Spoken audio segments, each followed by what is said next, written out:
Assalamualaikum warahmatullahi wabarakatuh. Kembali lagi bersama saya dari Rahmat Seri Mandala. Pada kesempatan yang kali ini kita akan membahas tentang video-video pembelajaran. Silahkan menyaksikan video saya. Check it out.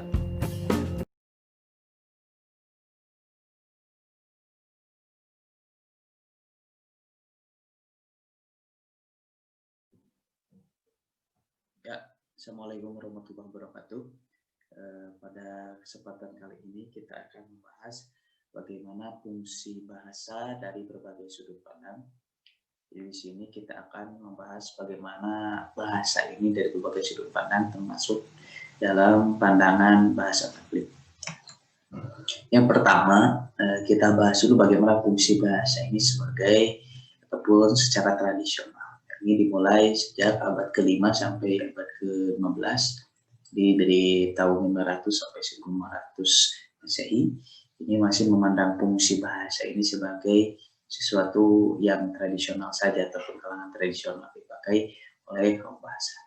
Nah, fungsi bahasa secara tradisional ini adalah sebagai alat untuk interaksi ataupun berkomunikasi untuk menyampaikan gagasan dan pikiran, konsep atau juga perasaan dalam masyarakat. Jadi bahasa ini dulu hanya dipakai untuk menyampaikan sebagai alat interaksi atau komunikasi, juga menyampaikan gagasan dan pikiran, konsep dan juga perasaan di masyarakat.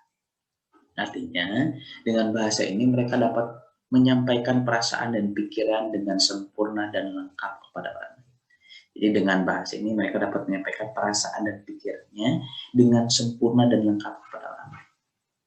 Jadi bahasa ini adalah proses ataupun cara penyampaian perasaan dan pikiran yang sempurna dari seseorang kepada orang lain atau kepada masyarakat. Itu secara sederhana bagaimana fungsi bahasa secara tradisional. Lalu kemudian yang kedua, ini ada fungsi bahasa menurut Haliday. Ini menurut pakar bahasa M.A.K. Haliday ini berpendapat bahwa fungsi bahasa itu ada 7 macam.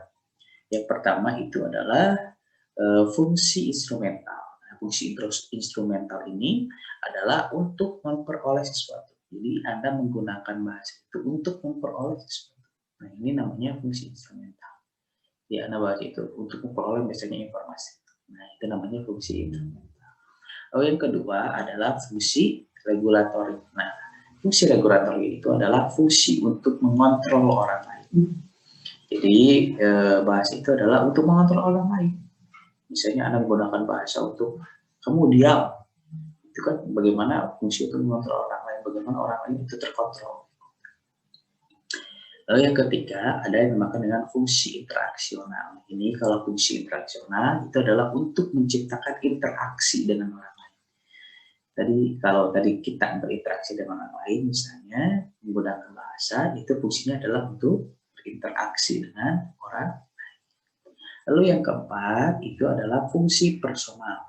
Nah, fungsi personal itu untuk mengungkapkan perasaan.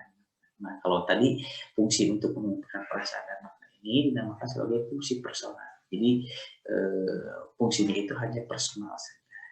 Misalnya untuk perasaan bahagia, misalnya dengan tertawa, menangis, itu sebagai sedih dan lain sebagainya. Lalu kemudian yang kelima itu ada fungsi heuristik. Nah, fungsi heuristik ini untuk belajar dan menemukan makna. Ketika kalian menggunakan bahasa untuk belajar dan bagaimana menemukan makna dari sesuatu, itu namanya fungsi heuristik. Misalnya bagaimana bahasa pamali dalam Sunda, itu kan bagaimana kita belajar pamali itu apa, dan bagaimana misalnya makna dari pamali itu sangat dalam. Itu adalah bagaimana Anda menggunakan bahasa sebagai fungsi heuristik. Lalu yang keenam adalah fungsi imajinatif. Nah, fungsi imajinatif ini adalah untuk menciptakan dunia imajinasi. Jadi ketika kalian menggunakan bahasa untuk menciptakan dunia imajinasi Anda, misalnya bahasa itu untuk imajinasi jikalau, bagaimana, dan sebagainya, itu kan fungsi imajinatif. Lalu yang terakhir adalah fungsi representasional. Nah, fungsi representasional itu adalah untuk menyampaikan informasi. Misalnya ketika kalian misalnya menggunakan bahasa itu untuk menyampaikan informasi, itu adalah merupakan fungsi representasional. Misalnya saya sekarang, ini kan saya menggunakan bahasa itu sebagai fungsi representasional, bagaimana untuk menyampaikan informasi kepada orang lain. Itu adalah fungsi representasional.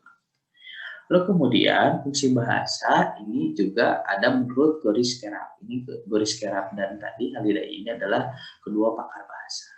Sedangkan menurut Goris Kerap ini lebih sederhana, bahwa fungsi bahasa itu adalah alat untuk menyatakan ekspresi diri. Jadi bahasa itu adalah alat untuk mengekspresikan diri. Jadi kalau Goris Kerap ini bahwa bahasa itu sebagai alat, sebagai tools.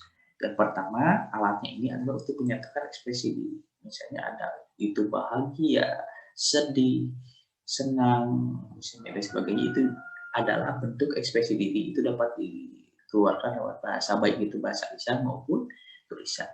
Yang kedua adalah alat komunikasi.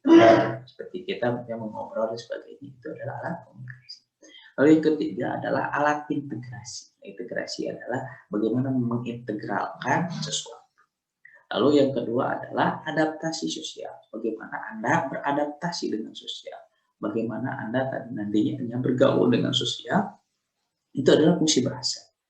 Jadi Anda bisa beradaptasi dengan kalangan tertentu, itu adalah fungsi dari bahasa. Misalnya bagaimana beradaptasi dengan orang tua, dengan anak kecil, dengan sebaya, itu adalah adaptasi sosial. Itu salah satu fungsi bahasa. Lalu yang terakhir adalah sebagai alat kontrol sosial. Jadi bagaimana bahasa itu untuk mengontrol sosial. Jadi kalau Goris Kerap menyatakan fungsi bahasa itu lebih diferensiasi menjadi 4 fungsi. Lalu kemudian selain fungsi bahasa berdasarkan kalangan tradisional, berdasarkan pakar bahasa atau ahli bahasa, ada juga fungsi bahasa ini menurut sosiolinguistik.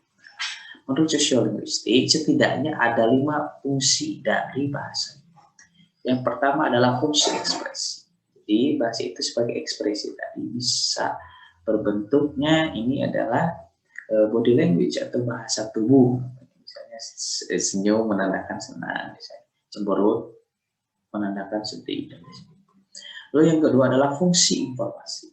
Di bahasa ini menurut sosiolinguistik nantinya untuk menginformasi sesuatu kepada orang lain, baik itu secara lisan maupun tulisan, ataupun misalnya melalui ekspresi tubuh dan lain sebagainya.